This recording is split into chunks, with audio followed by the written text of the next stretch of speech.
Hello, my name is Stacey Fox, and I am a fine artist, digital artist, and photographer. I am also a college instructor for in a 2-year full-time photography program teaching Photoshop and workflow, digital workflow. I am creating this Lightroom tutorial using Camtasia. I've never used it before, so I am giving it my best. I hope this is helpful for both my students and anybody else that wants to watch. I have a fine art background that goes back as far as I can remember, and I also have a formal education in graphic design. I am a member of National Association of Photoshop Professionals, and I have my own home-based business editing specifically for well over 250 professional photographers across Canada and the US. So I am creating this YouTube channel and these tutorials to help out my students in between classes and anyone else that would like to watch. So here goes. Looking for a photograph of myself so that I can show you all what I look like, so you can put a face to the name. And I'm going to pull up Facebook so I can show you. This is me. I was a photographer for the CBBO, which is the Canadian Biker Build-Off. And there's me and my dad. And here's me posing for some college students before I became a professor a couple years ago. And here's me at a hockey game. And here's me with my boyfriend, and we're dyeing our hair. Yay! And here's me on a dirt bike. Yes, I'm a little boy at heart. And that is enough of that. Okay, so that gives you a little bit of background on me. And now I would like to get into my first tutorial, which would be where I would normally start teaching somebody starting out, and that would be with file management and Lightroom. So my file management structure comes from my education in graphic design. In graphic design, they basically teach you to do it this way because it is foolproof, it is tried and tested, it's organized, and it keeps everything streamlined so that everything works and everything can be referred back to at any time with no problems at all. So I'm going to go back to 2012 photography, just because I have more to show you in here. Every single job I do gets its own folder that starts with the date and then a name that I know that I can associate to that job. Anything, you can do this yourself. You can do date and whatever is going to make you remember what the job was. It could be the client's name, it could be the name of the job, whatever it was. When it's put together in this fashion, the computer will automatically put them in chronological order by date. As you can see, this is the third month, second day, third month, second day, third month, fourth day, third month, ninth day, and so on. Every single folder gets 3 main folders inside of it: edited, LR, which stands for Lightroom, and raw. So I'll just show you the consistency. Everything gets those three main folders: edited, Lightroom, and raw. So I'm going to pop into 2013, and I've emptied out this folder so I could show you from scratch how I do everything.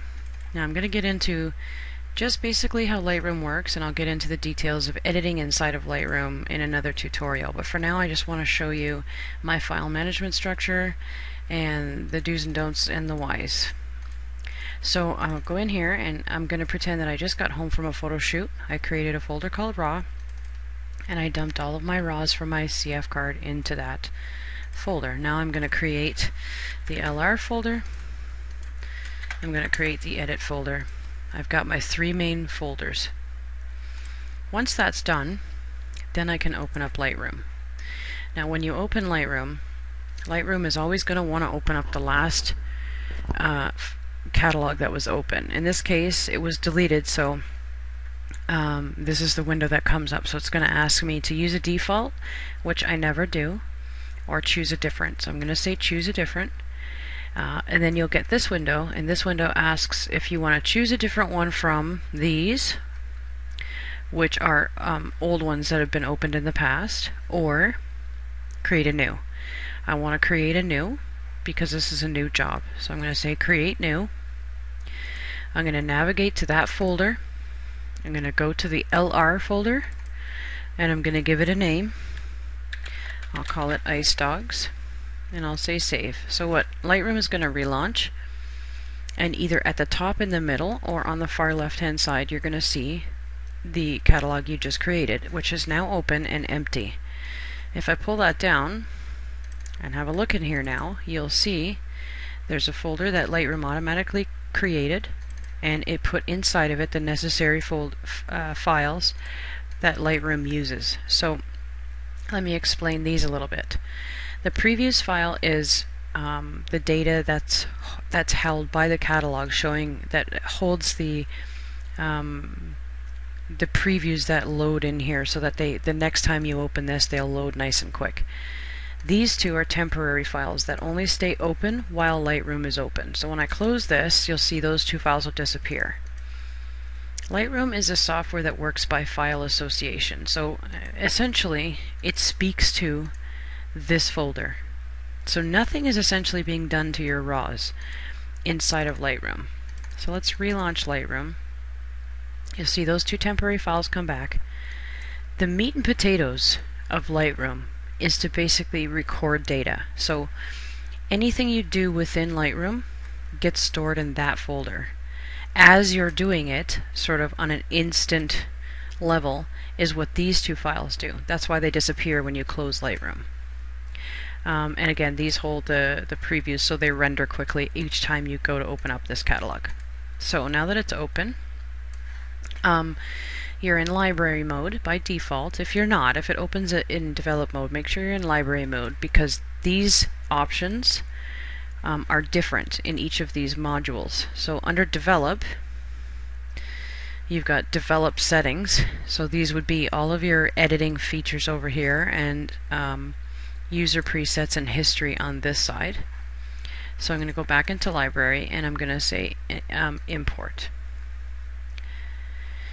Once I say import, I am going to navigate to the folder that you just created, the job you just created. There's your three folders. Click on RAW, and it's going to show you everything that's in there.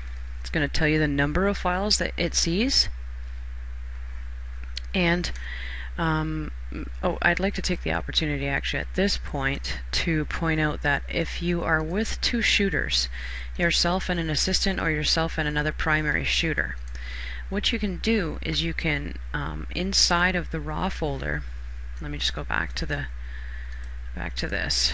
Inside of here, instead of dumping all of your RAWs in there, say your name is Jane and your second shooter's name is John, you'd create a folder named Jane and you'd dump all your RAWs in there, and you would create a folder named John and you would dump all of his files in there. And then what happens is when you click on RAW, you would see, if there was multiple folders in there, you'd see you'd see a little turn down arrow in front of that, and if you turned it down, you would see the individual Jane and John folders.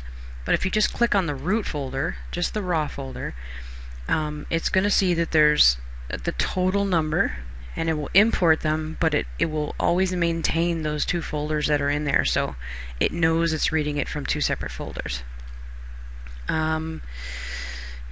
It should always say add here when you're importing from a local hard drive. If it says, if this is highlighted or this is highlighted or this is highlighted, usually that means you're importing from an external device. And then you're going to see folders appearing that you don't want, and it's going to get confusing. So make sure that your RAWs are being saved on a main drive, an internal drive. and it should always say add there. Include subfolders is what makes sure that if there is subfolders in the raw, like the Jane and John one, that it reads it. If that's unticked, then it will only read what's in the raw folder. So just make sure this always says include subfolders, and then over here it says don't import suspected duplicates. What this means, I always have this ticked. What this means is if you shoot RAW and JPEG, it will ignore the JPEGs being the same file number and only import your RAWs. So I always keep that ticked because it's usually the RAWs that I want to process anyway. I believe that's everything upon the import screen that you really need to know about. So I'm going to say import, and up here you can see the progress of that. So within the Ice Dogs catalog, it is now bringing in the RAWs. So now the Lightroom catalog knows what files to associate with it. I'll just wait for that to finish, and it's completed. So this is where you have the opportunity to go through and pare down or make selects or make your choices as to what your client is going to see. There's a number of ways to do this. You can use a rating system. You can see down here you've got colors. And just by hitting a number up all the way up to 5, you can assign star ratings. So say I know my 5 stars are going to be the ones that I Photoshop, I will assign them 5 stars. So just for demonstration purposes, I'm going to tag a few of these with 5 stars. You can also assign a red flag or a yellow flag. Sorry, a yellow flag or a blue flag.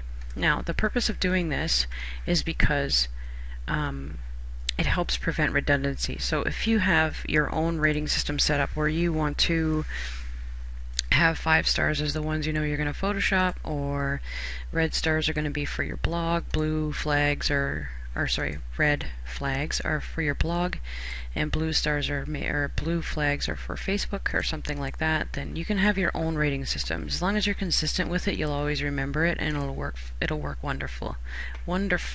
Sorry, first day with my new tongue.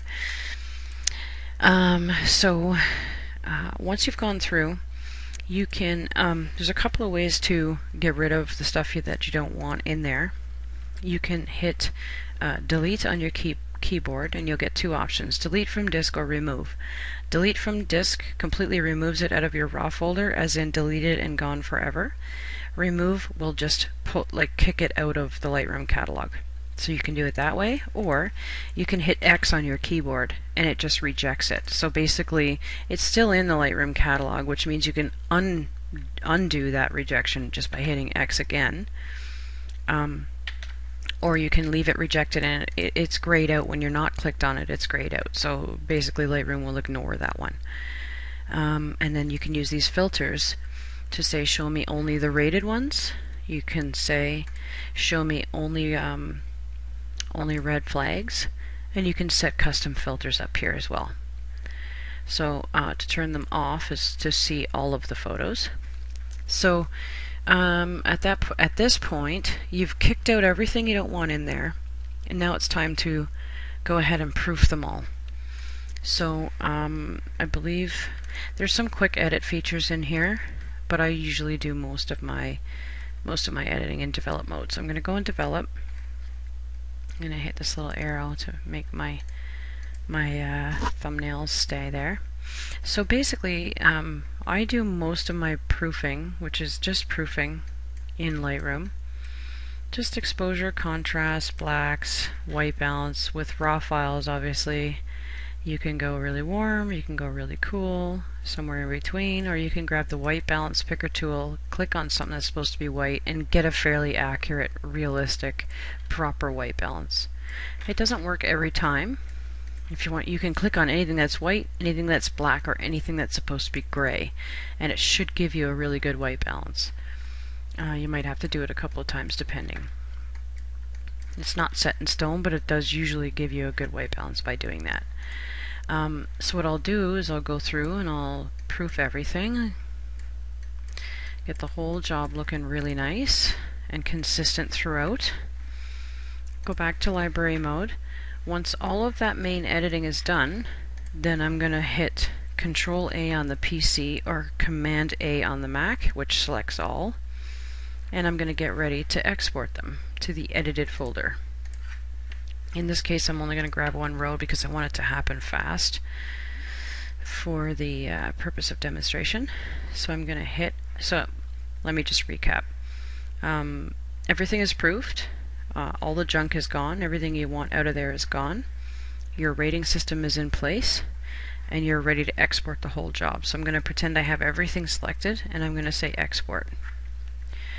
In this field, the export location, you are going to navigate back to your main folder. You're going to go to the edited folder. You're going to select that folder. You don't need to put it in a subfolder. This is the file path it shows. So it's 2013 photography, that job that I just created, edit folder. That's all you need. The next one is file naming. I usually leave that one alone. I don't do anything under video. Under file settings, you can export as any of these file formats, but I always pick JPEG. I always choose 100% quality, and every single camera by default is usually comes set to sRGB to shoot in sRGB, but you do have the option to switch in camera to Adobe 98. Most DSLRs have this ability, or prosumer and pro cameras anyway. Now, most labs will print sRGB, except the high-end labs will print Adobe if you specify, but for the most part, most labs print in sRGB. So if you shoot in sRGB and you export in sRGB, you got to print in sRGB. If you know you're going to print in a high-end lab, or you know you're going to be able to call a lab and say I want prints done in Adobe 98, then try to shoot in Adobe 98, export in Adobe 98, and then print. But since most labs are default sRGB, my camera is set to RGB, so I'm just always leave it there. So JPEG, 100%. Image sizing, I'll get into that later. Just make sure it always says 300 dpi with nothing else clicked, and that'll give you a full resolution JPEG. I don't touch any of these other ones, so I'm going to say export. Top left corner, it shows you the progress of the export. It is now exporting these ones that I had selected, but we are pretending that I had the whole job selected. I'll let that do what it's going to do. And as you can see, there's 337 files in that raw folder. And again, I'm not showing a whole lot of editing in here. There is a lot of stuff that can be done in Lightroom, but I'm not going to show all of that right now. This is just for the purposes of showing file management and basically how Lightroom works. Okay, so export 6 files. It's all done. Now Lightroom is finished. I can close it off. So now you have your digital negatives, your be-all end-all originals in there, untouched, nothing done to them. You have your Lightroom catalog. This folder was created automatically by Lightroom. That's your Lightroom catalog, and that's your previews. You've exported to your edited folder, so there's all the edited files. Now what you want to do is open up Bridge. I have Bridge pinned to the bottom of my screen because I use it all the time. But there's another way to get to Bridge. Anybody who owns Photoshop also owns Bridge, because Bridge comes with Photoshop. It's an attached file browser. So you could say edit, no, I apologize, File, Browse in Bridge, and it will launch Bridge as well. If you're on a Mac, you can have Bridge on your dock, or if you're on a PC, you can have it pinned to the bottom of your screen, which I do. So by default, when you open up Bridge, this is the folder that the little tab that's there by default, but I always click folders because I like to see the file path. I find it easier personally to navigate through the file path that way. So I'm going to go into 2013, into that job that I just created, and I'm going to go into the edited folder, and there's those 6 files that I just exported out of Lightroom as full resolution high-res JPEGs, and out of my camera they are very large files. In the metadata here, it should say, yes, file size 22 megabytes each, which is huge, but I shoot with a Nikon D800, so it's got really high megapixels. The 5 stars you can see carried over from Lightroom into Bridge, so I can also have filters here and say only show 5 stars. Those might be the photoshopped ones, so I'll grab those and I'll bring them into Photoshop. And I have a pretty fast computer, so in Bridge I'll usually make with this slider on the bottom, you can make your thumbnails larger or smaller. I usually make them about that big, so there's 6 or 7 on the row, and I'll grab the whole row and drag them into Photoshop. And I'll edit them. So let's say I've done this little bit of burning. This image is not rotated either. As I said, this is just a quick tutorial on Lightroom and file management, so I'm not going to get too much into editing right now. So say I've edited this file exactly the way I want. I hit close. Yes, I want to save it. Always quality 12. Baseline standard, full resolution JPEG. Say yes and close it. Now some people are concerned about overwriting that file, but that's what you want to do, because you've got your originals here, which are completely untouched. Those are your master originals if you ever need to go back to them. You've got your Lightroom catalog here, which is all the basic editing that you did to those raw files. That's always going to be there as long as you don't move it. And then you've got your proofed JPEGs here. So if you ever have to go back to that stage, you always can.